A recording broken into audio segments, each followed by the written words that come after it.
I'm Dr. Justin Sledge, and welcome to this seminar to Behold the Throne, an introduction to Merkavah Mysticism. This lecture series is possible because of the generous support of the patrons of this channel. In fact, this entire channel is an experiment in crowd-funded university-level education made accessible completely for free. Open access, no paywalls. Access to reliable scholarly education on any topic shouldn't plunge anybody into thousands of dollars of debt, and I'm committed to making topics that I have expertise in and the history of Western esotericism as accessible to the public as possible. That said, if you benefit from the channel or from this course, I'd ask you to please consider supporting the channel for the production of free courses like this via a yearly contribution to my Patreon for as little as like $54 a year. It's basically a cup of coffee a month. But I genuinely appreciate your consideration for supporting this channel and making this kind of educational content possible. But to be clear, I am grateful for the work that I'm able to do, and I'm very happy to welcome you to this open access seminar, To Behold the Throne, an introduction to Merkavah Mysticism. Everyone, welcome back. Well, first and foremost, I want to apologize for the audio quality last week. For some reason, it did not get my mic did not get switched on as the default thing. So apologies for the poor audio quality next week, and thank you for your patience dealing with that. Hopefully, it's better now that it is set to the Shure mic. But at any rate, we're sort of in the midst of the discussion about who is behind the Descenders. And one of the interesting things, one of the real big questions here is, who are these people? Who are the Descenders, and what is their social position? And we're going to continue to dive into that today before we turn, I think, next time to the beginning to an analysis of the mythscape of the Merkavah world. But we've already introduced some of the major positions put out by scholars like Gershom Scholem, of course, Marcia Himmelfarb, Schwartz, and Davila. Lesses. We've sort of already begun to put out some of the ideas about where these people may have been in society and how to understand the literature itself, right? Because we're not dealing with a straightforward book or a straightforward text. We're dealing with a very heterogeneous mystical literature, and that heterogeneous nature has invited a range of interpretations, all the way from we are seeing texts which are directly related to mystical experiences, all the way to this is basically homiletical literature with a bit of hallucinations thrown in there for fun, I suppose. And you can see that there's a huge range of positions that have emerged about the Merkavah literature over the past 100 years or so that it's been developed or been studied. And by turning to some of this, we're also going to beginning to get a glimpse into who some of these people are or were. But let's just get into it. So Halpern is going to locate the Descenders in Amoraic Babylon, which is to say he's going to locate them sometime during the composition of the Babylonian Talmud. Now, again, that's to be distinguished from someone like Gershom Scholem, who identifies them much earlier into the days of the Tanaim, the composers of the Mishnah. Remember, the Mishnah it's come into its final editorial process sometime around 200 of the Common Era. So again, we're having a debate here of several hundred years, 200, 300, 400 years, and several thousand miles, or at least 1,000 miles or so, from Roman Palestine all the way over to Sasanian Babylon. So there's a huge amount of debate about where to locate these people. But Halpern locates the Descenders in Amoraic Babylon, and specifically, it makes the argument that the centrality of the Sartorah and the Descenders of the Merkavah text are in fact the much scorned Am Haaretz, the Amcha of the rabbinical world. Now, for folks who've studied some Gemara, you'll always know that the Am Haaretz are the unlearned people who live. They're the people of the land, literally. And they are basically the illiterate farmers who don't know the Torah from a hole in the wall. And these are the people who are uncultivated, uncouth. We might think of them as hillbillies or rednecks or something like that. And generally speaking, the rabbis have a very low opinion of them. And the idea is that Halpern argues that this is the literature of the Amcha, of the Am Haaretz, and they are the people that are actually generating the Merkavah literature in general. And it emerges out of a place of envy, whereby they want to have the social position of the rabbis, and that the social position of the rabbis is acquired through knowledge. that you have to get the kind of knowledge that the rabbis have. And rather than going to their elite academies, we can think about maybe people who don't like Harvard or Yale, or they don't like the Ivies, or they don't like book learning. And so therefore, they're going to want to acquire that knowledge. They agree that that knowledge matters, but the way they're going to acquire it, of course, is not through rigorous study in a corrupt academic world, perhaps, but rather they're going to attempt to acquire it through magical means. And the Merkavah literature is the result of them attempting to learn the rabbinical lore in order to gain that social prestige via magical means, and the Sartora praxis, but also in the Merkavah practice. Now, one of the reasons why we can maybe argue with this position and think this position isn't true is that it seems like the Merkavah mystics will hide behind the rabbis. They're very interested in attributing their experiences to famous rabbis of the Talmudic period, rabbis like Rabbi Akiva, Nechunya ben Hakana, Rabbi Ishmael. So the question is, why would they attribute the mystical journey to people at some level they don't like? Now, it could be the case that maybe back in the day, like the early rabbis, they just don't like the newfangled rabbis, these Babylonian rabbis who maybe are elitist or something. So it's strange that they would hide behind rabbinical figures if at some level their social position is one of disliking the elitism or the social power of the rabbinical academies in Babylon. But at any rate, that's Halperin's position. Schaeffer takes a different position and sees them as non-rabbis or rabbi adjacent, perhaps in fact the scribal class. So as you probably know, the ancient world of the composition of the Talmud was not just in the case that the elite teachers were doing all of the writing. When in fact, a lot of the elite teachers were doing none of the writing. They were simply teaching, and then you have a whole underclass of people, either like graduate students or other kinds of people who are professional scribes. And I know that we now think of university educators as being both teachers, writers, and researchers. But in this case, in this period, teaching was one job and writing was another.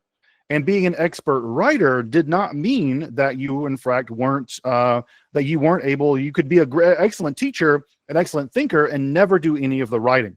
And you can think about a great line in, for instance, I think one of the letters of Paul or pseudo Paul, where he says, "See, I sign this with my big letters." Paul's not able to write very well. He's clearly a talented thinker, theologian, philosopher, whatever you want to think of him. But writing, the scribal task of writing, was a very, very different thing. And if you've ever seen people's handwriting, you know that it can be quite bad. So what Schaeffer argues is that the scribal class, a kind of underclass of the rabbis, also, again, envious of the position of the rabbis, but these are the people who control literature. And therefore, they know the literature very well, which is clearly evidenced by the Hekhalot literature. If you have the chance to read any of it, you know they can basically just speak Bible. They have the Bible. They have a deep understanding of Bible. They're able to basically remix the Bible to generate all kinds of new hymns and things. And Schaeffer locates these folks in that scribal class, not in the class of the rabbinical elites. And he also dates them to the post-Tana period, what we might call the Tosefta period. That is to say, the period between the composition of the Mishnah and the final editorial work of the Talmud, specifically the Babylonian Talmud, somewhere around 500 of the Common Era. And also what's interesting is that Schaeffer sees the text as both a mixture of both esoteric and exoteric information. That is to say that some of the texts were meant for a very guarded elite, but some of the texts were meant to be taught to other people.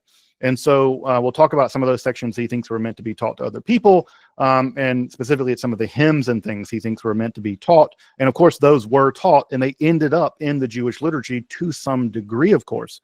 So Schaeffer sees the text as not entirely esoteric, but not entirely as exoteric either. Rather, the descenders are kind of interacting with both sides of that esoteric-exoteric dimension. And it's worth pointing out that in Hekhalot Rabbati, one of the conditions of descending, being granted the descent itself, is that you must vouch for the fact that you will teach what you have seen. And so it's very clear in Hekhalot Rabbati and some other texts that the descenders are required to teach.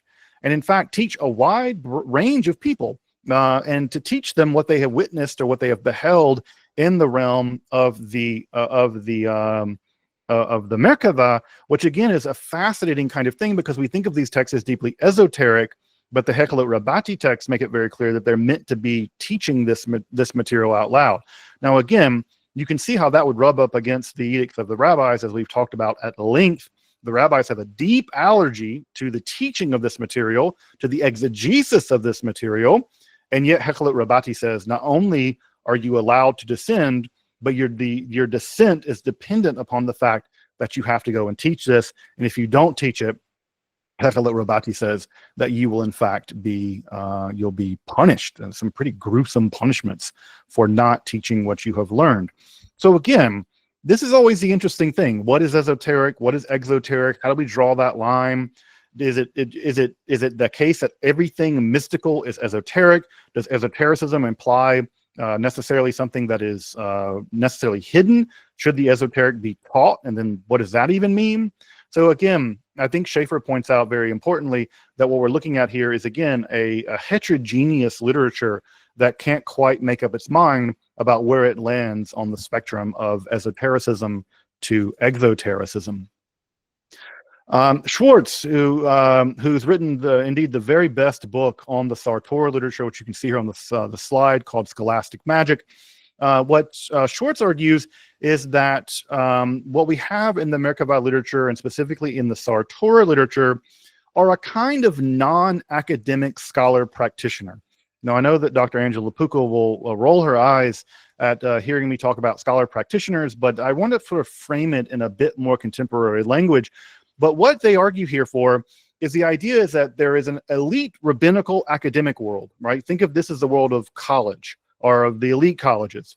But below that is a world where people aren't in college, or they're not in the academies, but they're incredibly learned. I think of a lot of scholar practitioners today. You know, I think of someone like, for instance, Aaron Leach.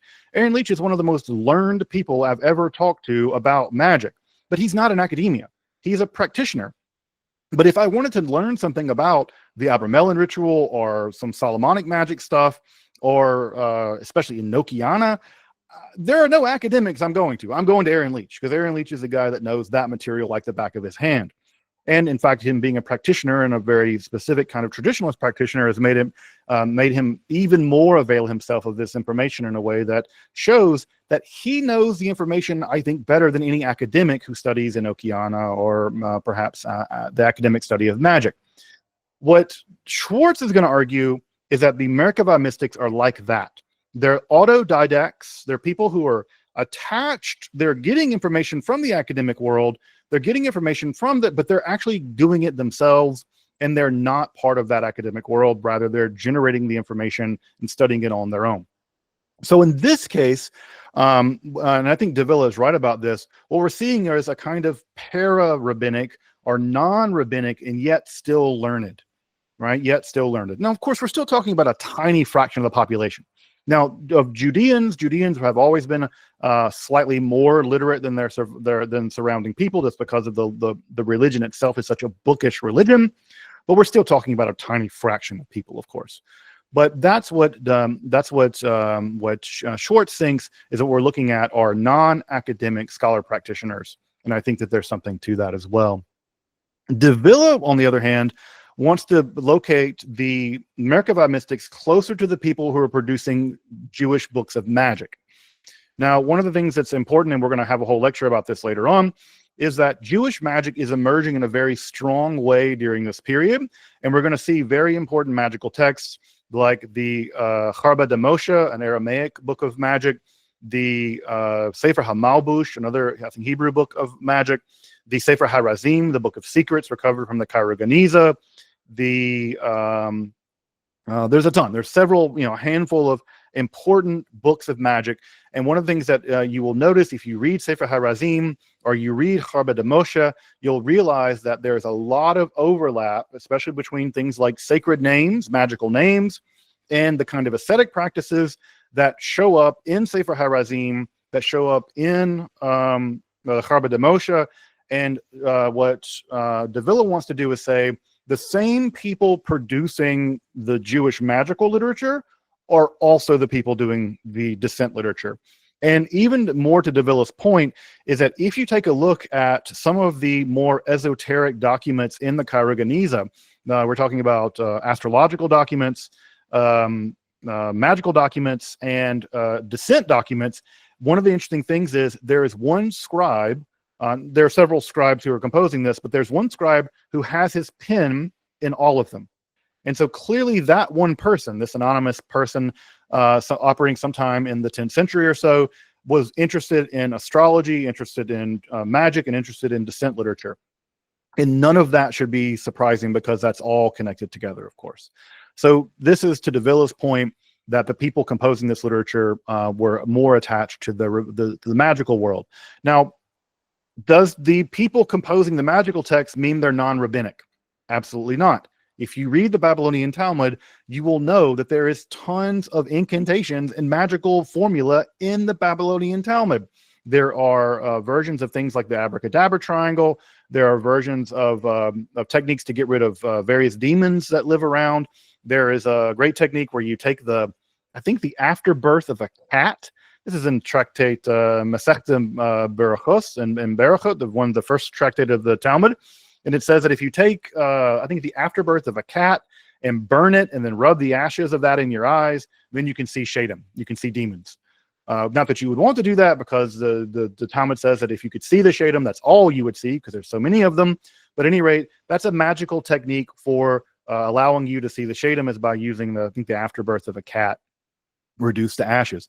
At any rate, if that's not magic, I don't know what is, right? So the idea that what we're seeing here is that they're adjacent to magical text, does that mean they're non-rabbinic? Absolutely not. The Talmud is simply full of magical stuff like that, and therefore one doesn't exclude the other by any stretch of the imagination.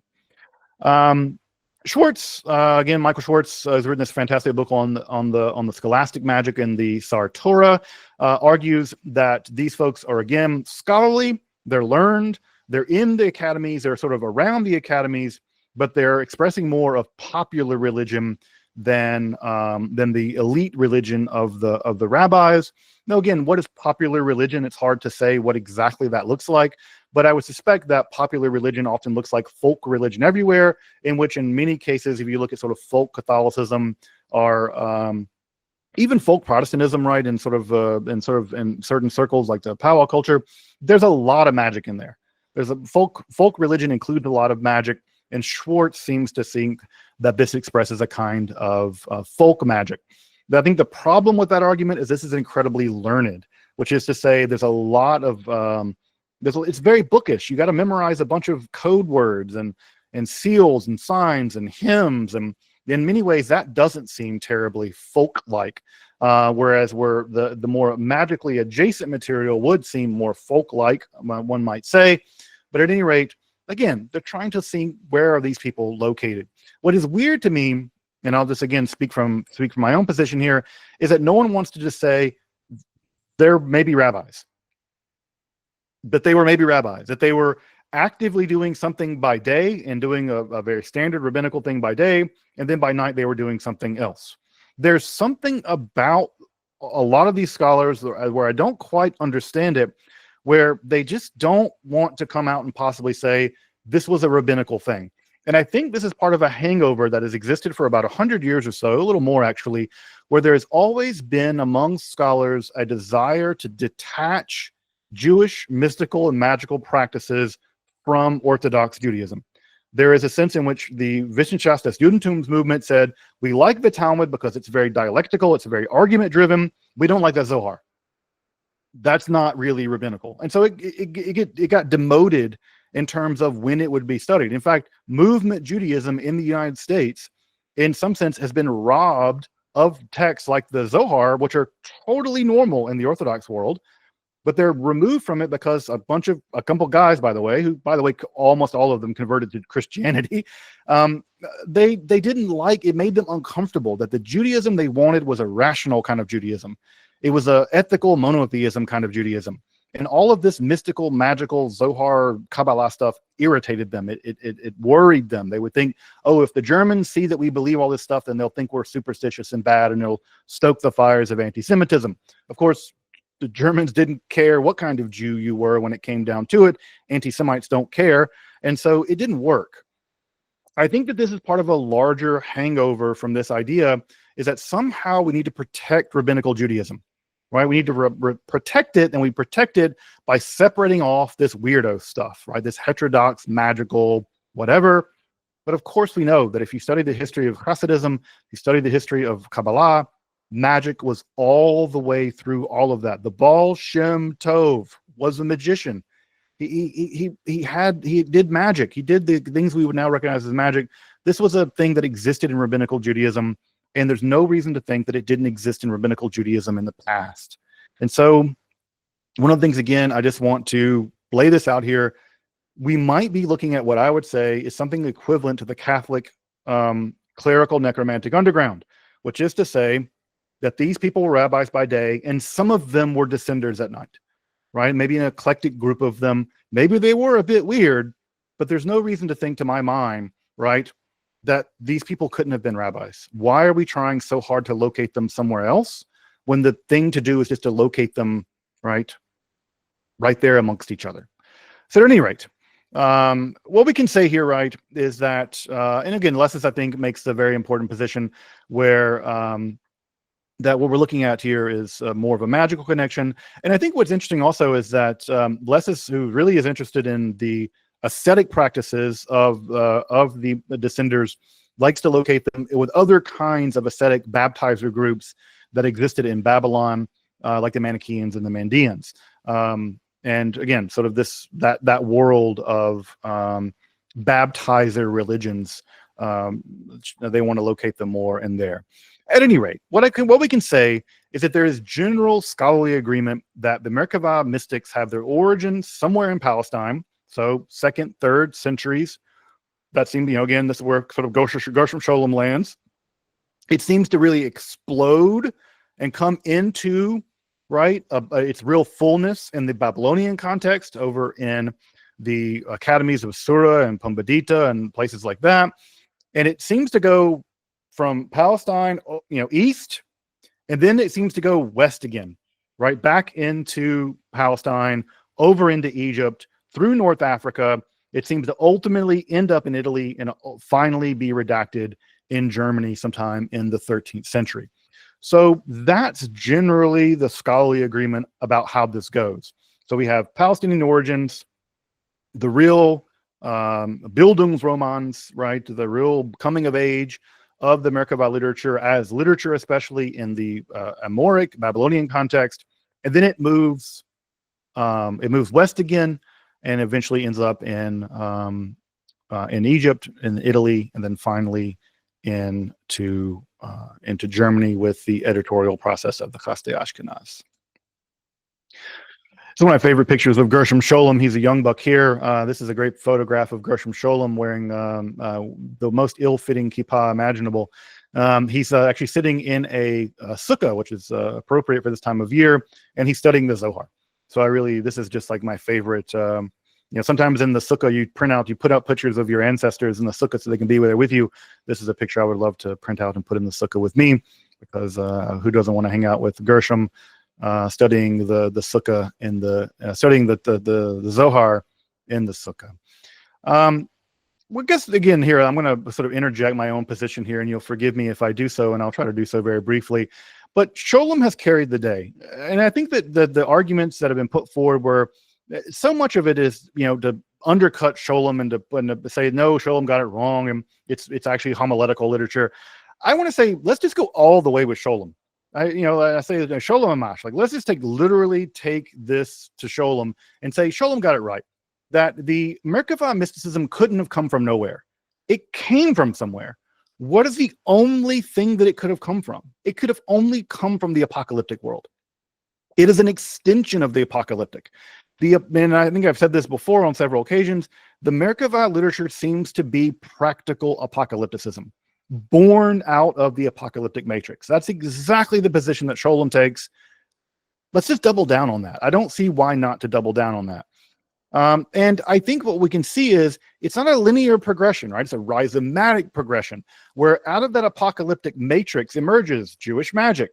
It emerges the Qumran Judaism that so produced a lot of the similar kind of literature that we've seen in the Song of the Sabbath Sacrifice. It also produced exegetical literature, and it produced Merkavah Mysticism. It probably produced the Jesus movement as well. And so you can see, right, that there's a kind of bubbling apocalyptic Jewish matrix out of which arises different currents. And those currents can intersect with each other, they can grow and move, but they're rhizomatic. And they emerge out of that fundamental apocalyptic matrix. And that doesn't mean that we can draw a straight line from the apocalyptic to Qumran, to Paul, to Merkavah Mysticism. It's a rhizome, folks. It's something that is growing in all kinds of ways, and in ways that have in many ways hidden the very processes by which they grew. And therefore, the evidence for how they developed is lost to us, right? And therefore, what I want to say is, what we can see here is that Second Temple Judaisms emerged out of that, but they were subsumed by Rabbinical Judaism. Rabbinical Judaism ultimately was the only Judaism to fundamentally survive the destruction of the Second Temple, and it survived it by subsuming all of these Judaisms to some degree, but always with a remainder. That when Rabbinical Judaism achieved hegemony, with the Karaites notably an exception, but Rabbinical Judaism absorbed them, but Rabbinical Judaism could not fully repress the dynamism that gave rise to Judaism, right, in the Second Temple period. And it's inside of that crucible of what would become Rabbinical Judaism that these other elements were a remainder. And Merkavah mysticism emerges in that matrix. It is nursed in this para-rabbinic or rabbinic Judaism, and then it is subsumed ultimately by Rabbinical Judaism during the Amoraic period, during that period, and ultimately it develops as a internal to the world of Rabbinical Judaism as one of these mystical tendencies, along with Jewish magic and much else besides. And so again, you can think about the development of Sufism in Islam, that it developed out of that same kind of matrix, and it developed in a way that was often not really liked by the Islamic establishment, but it developed interior to the world of Islam, and eventually, would mostly get respectability through people like Al-Ghazali.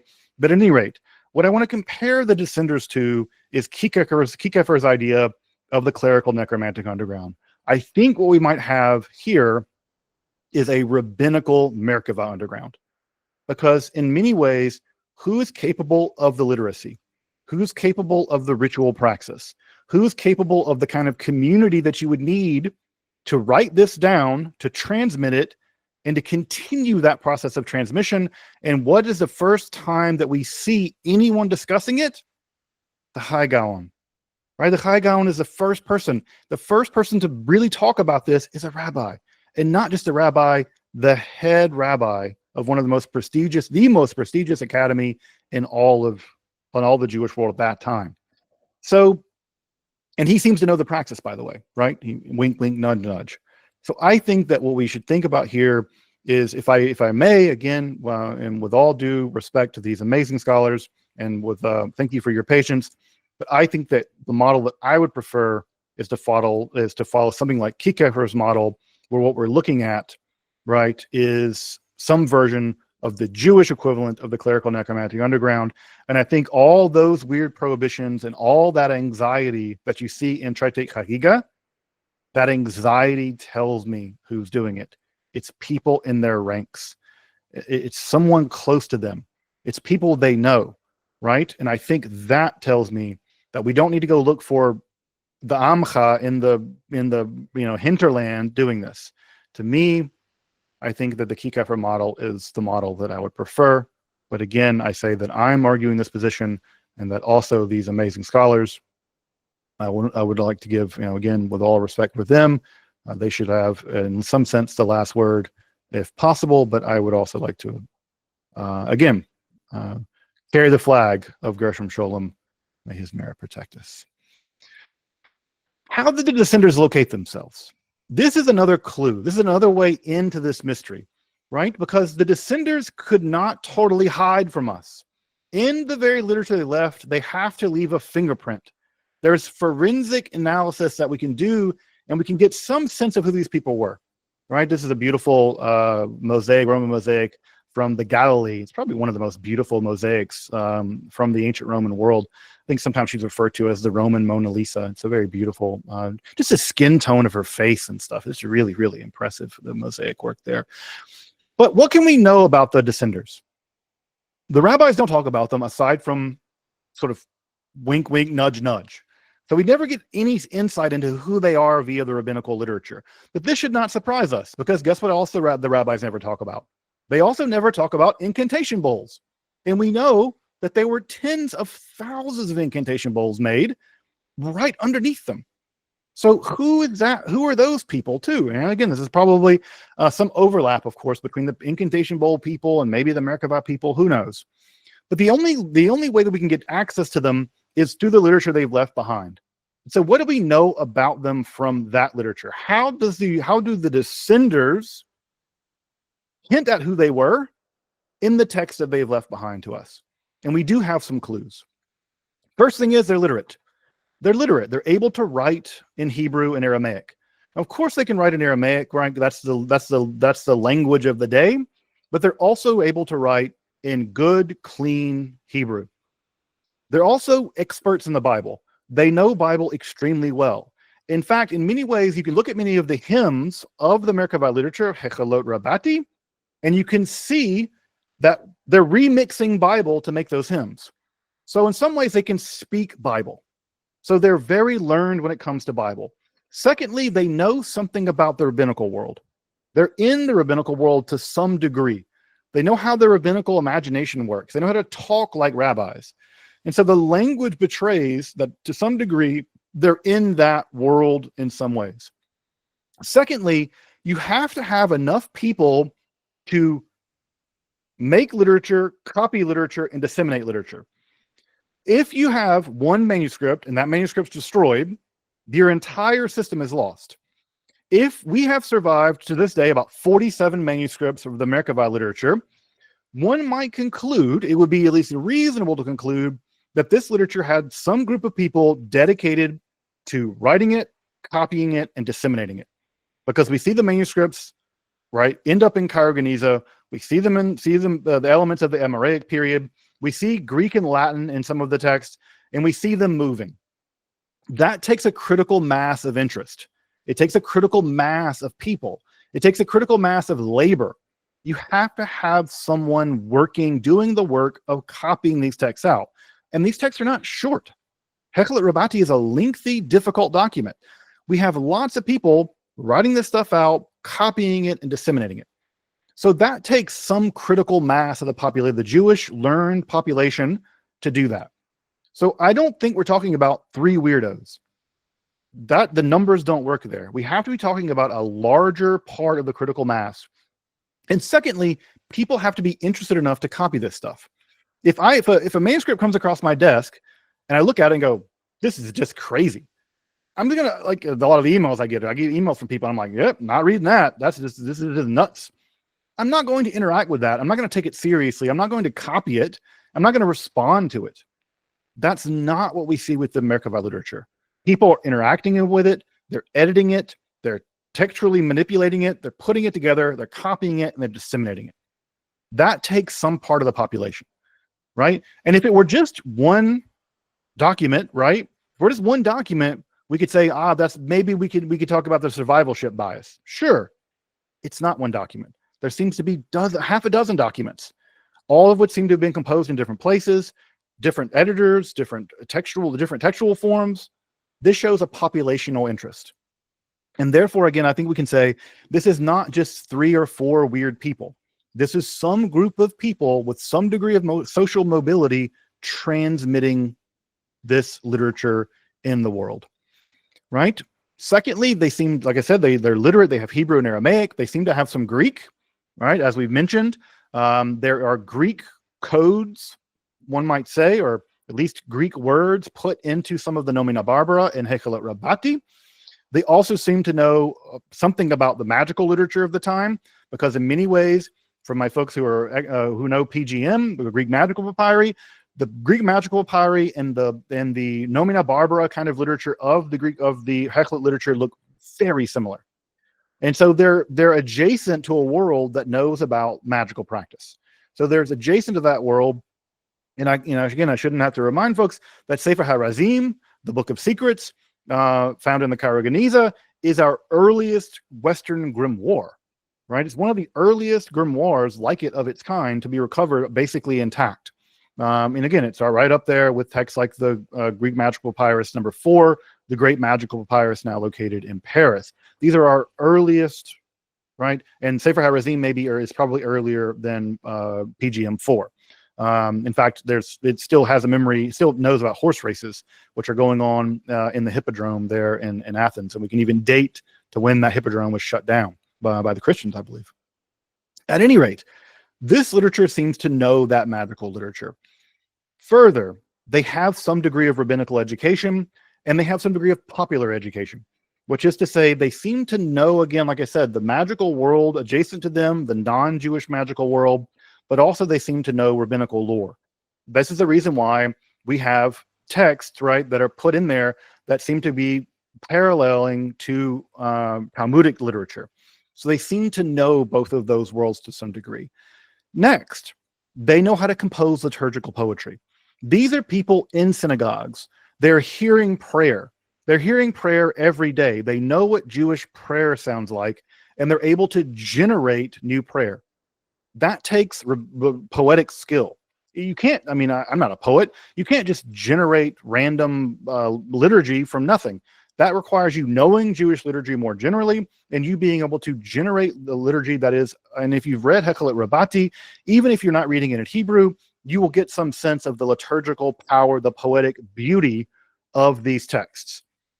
So to be clear, they know liturgy and they know how to innovate on liturgy. Secondly, they know Aggadic literature. They know how the rabbis tell stories.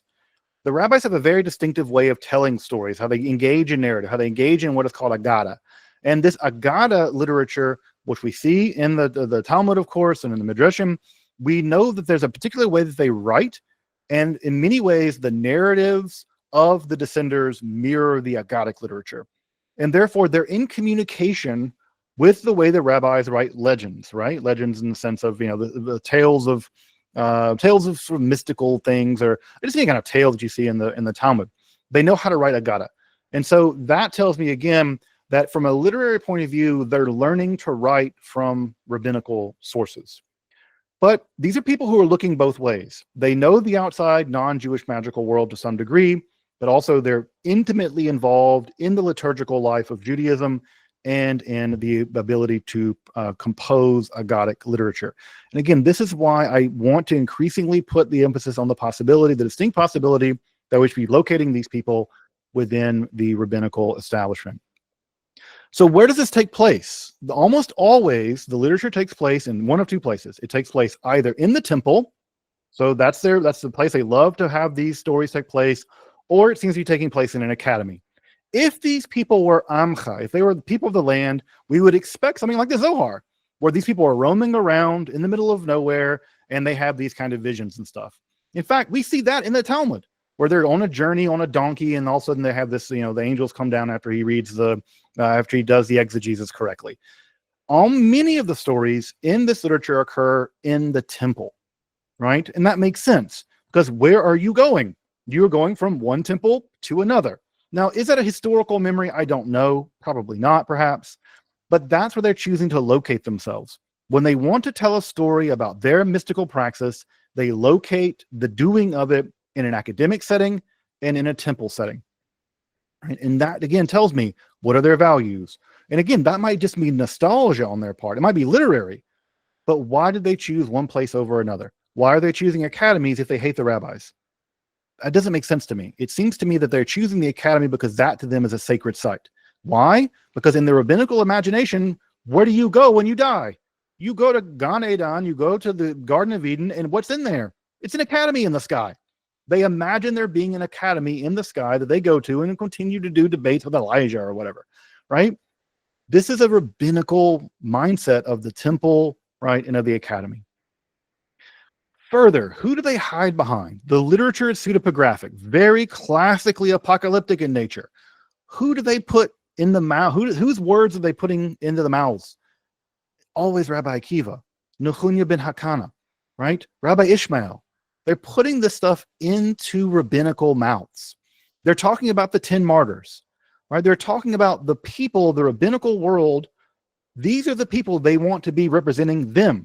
The descenders are anonymous. They never tell us. We never hear explicitly, perhaps with the exception perhaps of Rabbi Akiva, assuming that the Tosefta is in fact him talking in the first person plural. But why hide behind the rabbis? And there might be lots of reasons. Are they seeking legitimacy, right? Why are they seeking legitimacy? Are they mocking the rabbis, right? Are they like, they're making fun of them somehow? This is a sort of backhanded compliment. Are they co-opting the legitimacy of the rabbis, these ancient Talmudic rabbis who lived during the time of the temple? Are they adopting them, right, and co-opting them in order to get authority? But why, if they were doing that, why not just do the good old-fashioned apocalyptic thing? Make it that Enoch wrote it. Just put it in the mouth of Enoch. Put it in the mouth of Abraham, right? Put it in the mouth of Jacob. Jacob is an excellent contender to be a descender. Rhymed on accident. Why not make Jacob, the patriarch, be the guy behind all this literature? Because he literally saw a vision of angels coming up and down a ladder, right? They don't choose the ancient pre-Diluvian Enoch, right?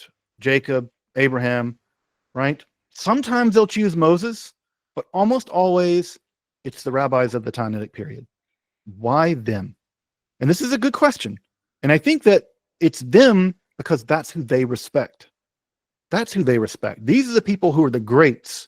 Before everything went to hell and the destruction of the temple, you put these visions, right, into the mouths of those people because those are the people that you think are worthy of that, and perhaps believed they experienced something like that in the case of perhaps Rabbi Akiva. So notice who they don't hide behind and who they do hide behind. They don't hide behind antediluvian figures like the Book of Enoch does. They hide behind Talmudic rabbis, people that in some sense, right, existed just a few centuries prior to them, assuming that, again, that these actual rabbis, Rabbi Nechunya and Rabbi Ishmael, did not in fact somehow were not responsible for this literature to some degree. We do get some further glimpses, right? And Hekhalot Rabbati in Synopsis 81 through 89, the very beginning of Hekhalot Rabbati, the descender is described in absolutely glowing terms. They're not the least bit humble about this. They're described as a glorified person, and that they've participated in the divine liturgy. And many cases, right, the text often even says, hey, just because you've engaged in the divine liturgy, don't be so proud. You've not merited, right, any glory. Rather, you've been given this glory. In Synopsis 583 famously says to one of the descenders, hey, son of the proud, don't be so full of yourself that you've done this. You didn't survive on your own merit. You survived because God basically had mercy on you. So the participation in the liturgy, and especially in Hekhalot Rabbati, gives them unique abilities. It gives them the ability to know the knowledge of the upper worlds, knowledge of the future, and the knowledge of Gehenna, of the lower worlds. Further, it gives them secret knowledge of their own community. Specifically, it gives them interesting knowledge about their family lines, people who've committed various sins. It gives you some sense of people's ultimate fates. It gives you senses of physical defects. And also, and the text even says most explicitly, it allows you to know who sorcerers are. So in some sense, again, look what we see here. The descenders think of themselves as distinct from sorcerers. They're not identifying themselves with, the people who are committing what they think of as sinful sorcery. So notice, even in this literature, which we might think of as quite heterodox, they are distinguishing themselves using the same kind of identity politics that we see in everybody else, right? What we're doing is cool and pious and glorious and beautiful. And what they're doing over there with Sefer HaRazim or whatever, that's sorcery. We don't do that. And in fact, we can detect them.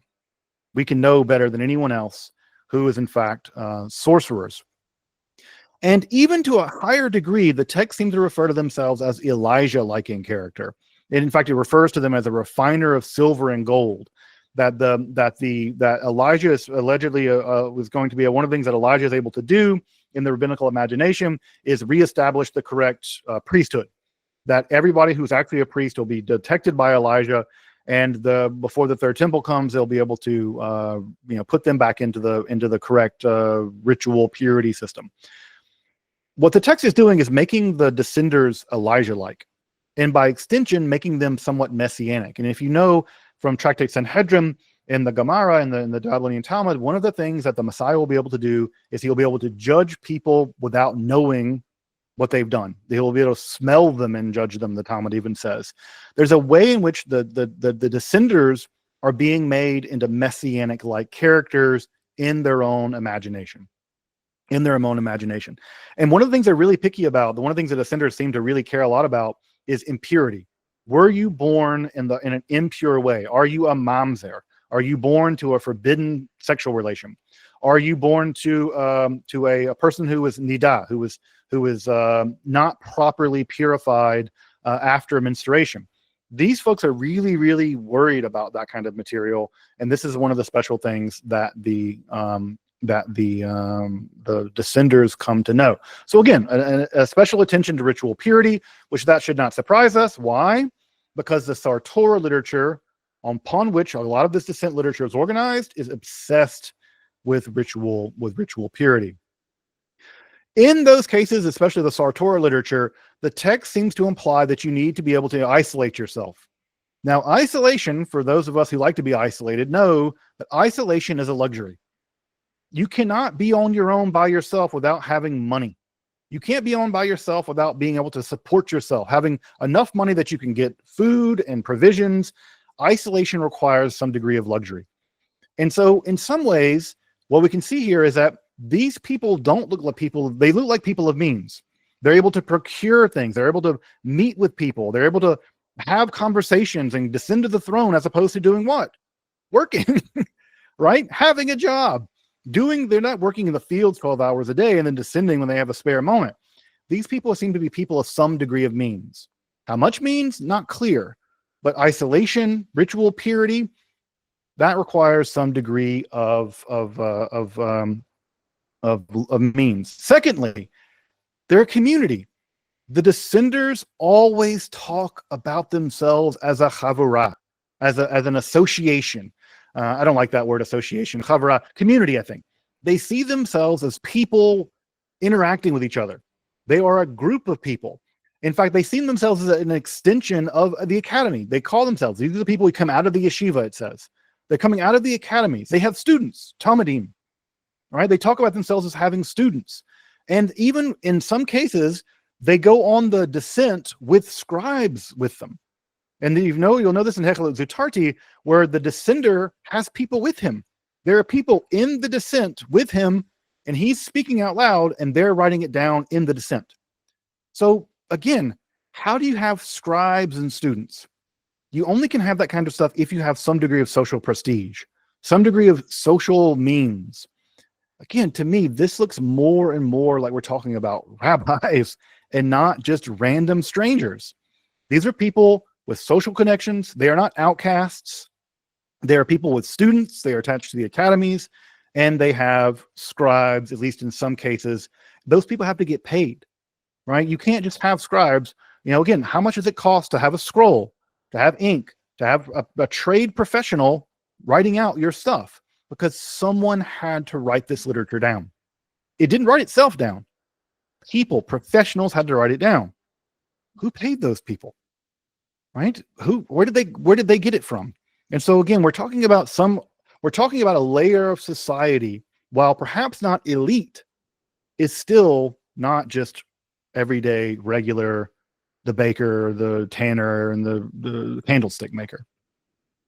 And by the way, that language of chavurah, right? That language, if for folks who know the Golem story and tractate Gittin, is it tractate Gittin? I think it's a tractate Gittin, right? If you know that the Golem story, right? No, it's in Tractate Sanhedrin, sorry. But if you know that Golem story, you'll know that when I think it's Ben Zerah sends the Golem back, he says, "You are from the associates. You are from the Chavurah." The Talmud uses that exact same word right? That gets translated, by the way, in English. If you read the Gemara in English, it'll say, you are of the sorcerers. But it doesn't say that.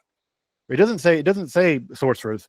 It says, you are of the Chaverai, right? That language, well, if we have the Golem story, that's the way the descenders talk to themselves, right? Or talk about themselves in this literature. They talk about themselves as a community. So again, we're not talking about isolated, strange guys working on their own.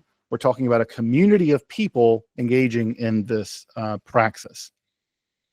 Again, what's the goal of the praxis? It's deeply interested in knowledge.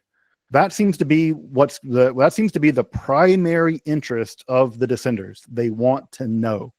What do they want to know? What's going on in the divine liturgy?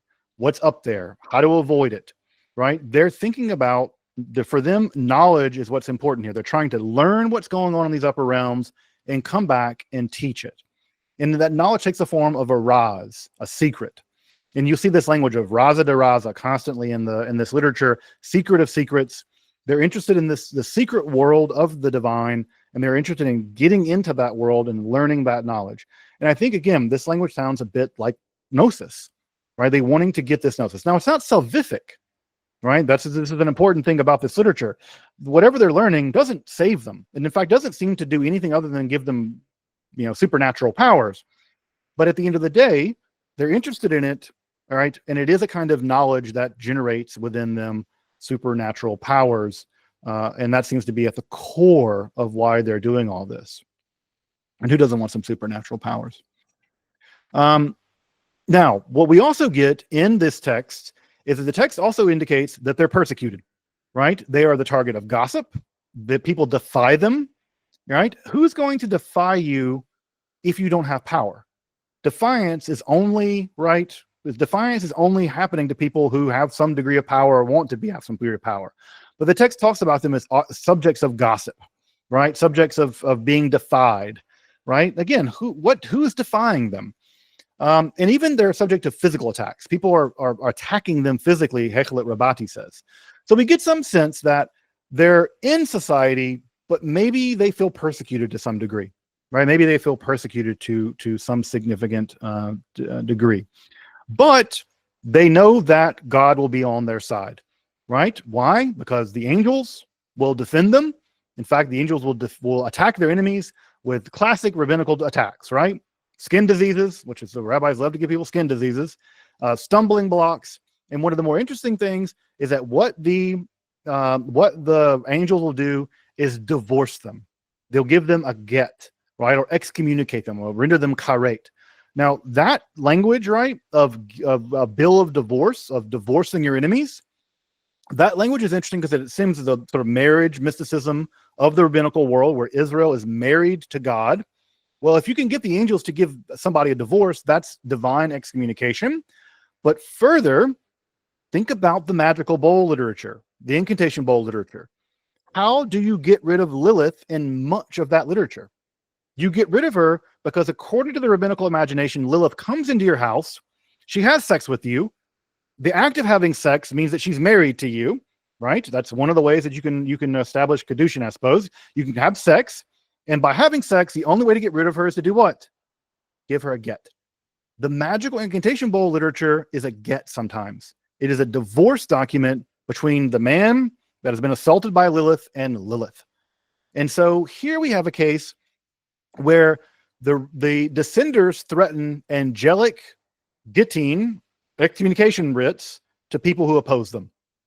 And that's same logic that we find in the incantation bowl literature. By the way, this is like a nice get here from the Cairo Geniza. What's interesting about it is that some sections of it are still empty, so you can write the names in. It's just a get, so if you needed to get in a hurry. At any rate, the descenders think of themselves as having the ability to compel the angels to give other people, specifically other Israelites, the gets here. And of course, as I mentioned, the language of this literature very much bound up with Jewish grimoires and with incantations. And even more so in Hekhalot Rabbati, they're thought of as being able to intervene on world affairs. Remember, in the story of the 10 martyrs, as we'll talk about it a bit more later, the descenders are able to literally go into the heavens, and they're able to manipulate world events such that the emperor of the Roman Empire is magically trod over, right? And we'll talk about this very strange version of the 10 martyrs when we get to it a bit later. But the descendants see themselves as being able to intercede into world events, not just mystical events. Further, right, and Synopsis 169 also makes it clear that they see themselves as teachers, that when they go into the world of Hekhalot, they have to teach what they've seen in that world. And in this way, they take on a kind of prophetic element as well, that they need to be able to teach what they've seen. And in this way, they're a revelator. They're able to reveal to the population what they've witnessed in the upper world. But who can do it? And one of the more fascinating elements is that Synopsis 420b, almost anybody can do this praxis. Hekhalot Zutarti also says that a Jew, a Gentile, a woman can do it. A woman can do this, right? A woman can do it. That's what the Hekhalot Zutarti says. And in fact, I think it's Hekhalot Rabati says that a convert they 1 hour after conversion, they can be before the throne of God. It doesn't seem to require any kind of rabbinical, smicha or qualifications. If you're righteous and you do it, you can go, right? So this is a radical democratization of access to God, direct access to God. And again, we've talked about before this priestly versus prophetic polarity, where the priestly idea is, no, you have to be very pure and follow the rules, and only through us can you get access to God. Whereas the prophetic modality says, absolutely not. I'm talking to God right now, and I'm living in the desert, bro. Like God's talking to me. We're doing it.